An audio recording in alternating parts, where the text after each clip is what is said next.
तो तुम्हें already standard body building diet पता होगी कि तुम्हें क्लीन खाना है, जंक फूड नहीं खाना, और तुम्हें हाई प्रोटीन खाना है, अच्छे अमाउंट में कार्बोहाइड्रेट्स और फैट्स खाने हैं, और इतनी इतनी कैलोरीज खत्म करनी है, कंप्लीट करनी है। तुम्हें ऑलरेडी पता होगा, है ना। और तुम ऑलरेडी बहुत सारे फिटनेस इन्फ्लुएंसर्स और बॉडी बिल्डर्स का फुल डे ऑफ ईटिंग देख चुके हो, और टॉप 10 बेस्ट बल्किंग फूड्स या बॉडी बिल्डिंग फूड्स ये सब देख चुके हो, और ये सब देखकर तुम पूरी तरह से पक चुके हो। लेकिन फिर भी तुम उनको बार बार देखे जाते हो, मतलब वही सेम वीडियोस को नहीं, अलग अलग वीडियोस को वही सेम टॉपिक पे तुम बार बार देखे जाते हो, इस उम्मीद में कि तुम्हें कोई ऐसा वीडियो मिल जाए तो जो तुम्हारी सिचुएशन से रिलेट करता हो। पर अफसोस वो आज तक वो वीडियो मिला नहीं तुम्हें, इसलिए तुमने इस वीडियो के टाइटल जैसे कुछ सर्च बार में सर्च किया होगा, या फिर तुम्हें वीडियो रिकमेंडेशन में मिल रही होगी, और फिर तुम्हें वो उम्मीद फिर से जाग गई होगी कि ये वीडियो शायद तुम्हारी हेल्प कर देगी, तुम्हारी सिचुएशन से रिलेट करेगी। तो देखो, अगर आपके पेरेंट्स खाना लाते हैं और बनाते हैं और आप कंट्रोल में नहीं हो कि क्या आप खा रहे हो या फिर क्या घर में बन रहा है, और इस वजह से आपको बहुत बार आपके प्रोटीन गोल्स और कैलोरी गोल्स खत्म नहीं होते, तो बहुत ज़्यादा प्रॉब्लम हो जाती है, और बहुत ज़्यादा एंग्जाइटी भी किक इन करती है। देखो, तुम्हारी मम्मी जो खाना बनाती है वो बहुत ज़्यादा न्यूट्रिशियस होता है। बहुत बार तो ऐसा भी खाना बनता है जो आपके बॉडी बिल्डिंग वगैरह के लिए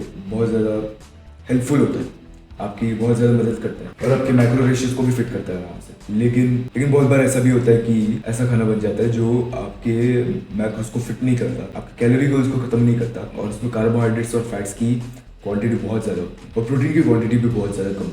ऐसा बहुत बार होता है ना। तब बहुत ज़्यादा एंग्जाइटी किक इन करती है और तुम सोचते हो कि भाई क्या होगा, और फिर तुम ये सोचने लगते हो क्या मैं फैट गेन करूंगा, क्या मेरा मसल लॉस होगा, ऐसी चीज़ सोचते हो, है ना तुम। और जो तुम्हारा वो कैलोरी गोल्स खत्म नहीं होना और प्रोटीन गोल्स खत्म नहीं होना, वो भी तुम्हारे साथ रोज हो रहा है। मेरी भी यही कहानी थी, मेरे भी मैक्रोस फिट नहीं होते थे, मेरे भी कैलोरी गोल्स खत्म नहीं होते थे, प्रोटीन गोल्स खत्म नहीं होते थे, लेकिन मैंने कुछ वेज, कुछ तरीके अपनाए जिसकी मदद से मैं वो कर पा रहा हूँ। तो भी मैं तुम्हारे ज़्यादा टाइम वेस्ट नहीं करता और सीधा पॉइंट पे आता हूँ। तो सबसे पहली चीज़ जो तुम कर सकते हो वो है तुम्हारी मम्मी जो खाना बनाती है, तुम्हारी जो मम्मी जो मील्स बनाती है, उनके अलावा जो भी मील्स है, जैसे कि तुम्हारी स्नैक की मील हो गई, उनमें तुम एडजस्टमेंट्स लाओ, उनमें तुम अपने हाई प्रोटीन वाले फूड्स लाओ, उनमें तुम अपने कैलोरी एडजस्टमेंट्स, मैक्रो एडजस्टमेंट्स कर सकते हो। अभी जो मैं खाता हूँ उस चीज़ के बारे में किसी और दिन हम लोग बात करेंगे। अभी के लिए मैं बस आपको कुछ अच्छे फूड्स बता देता हूँ जो एकदम चीप है, इजी टू कुक है, या फिर कुक करने की जरूरत भी नहीं पड़ती, और इतने टाइम कंज्यूमिंग नहीं है वो कुक करते time.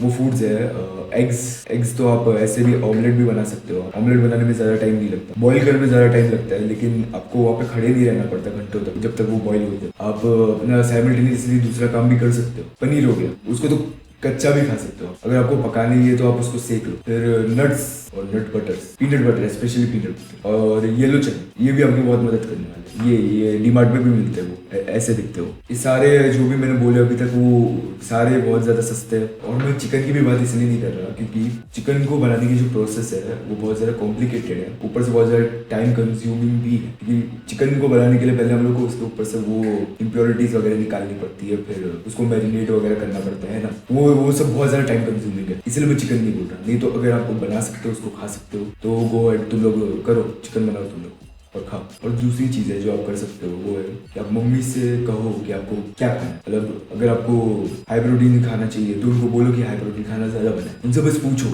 Most of the time तो वो मान जाएगी, ठीक है। फिर इससे क्या होगा कि आपके घर में मोस्ट ऑफ द टाइम आपके मैक्रोस को फिट करने वाले खाने बनेंगे, लेकिन इसका मतलब ये नहीं कि हमेशा तक ऐसा रहेगा।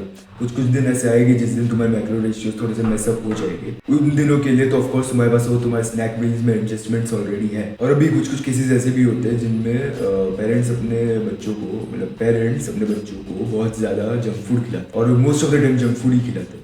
तो अगर आप उनमें से कोई हो जिनके पेरेंट्स उन्हें जंक फूड खिलाते हैं, तो आपको क्या करना है कि उनसे बस पूछो कि जंक फूड ना ले तुम्हारे लिए, और अभी वो फिर भी ना माने, ऐसा होना तो नहीं चाहिए। तो आपको क्या करना है कि अगर वो जैसे कि आपके लिए बर्गर है तो आप बर्गर के 1-2 बाइट खाओ और छोड़ दो, बोलो कि आपका पेट भर गया। और अगर तुम्हारी सिचुएशन ऐसी है तो तुम कुछ नहीं कर सकते, ठीक है। तुम्हें ऐसे ही रहना पड़ेगा जब तक तुम उन पर डिपेंडेंट हो। और अगर आप अपने कैलोरीज और प्रोटीन के लिए अभी टेंशन ले रहे हो इस सिचुएशन में, तो आप तो ऑलरेडी अपने स्नैक मील्स में एडजस्टमेंट्स कर ही रहे हो। तो आज के लिए बस इतना ही, मिलते हैं अगली वीडियो में।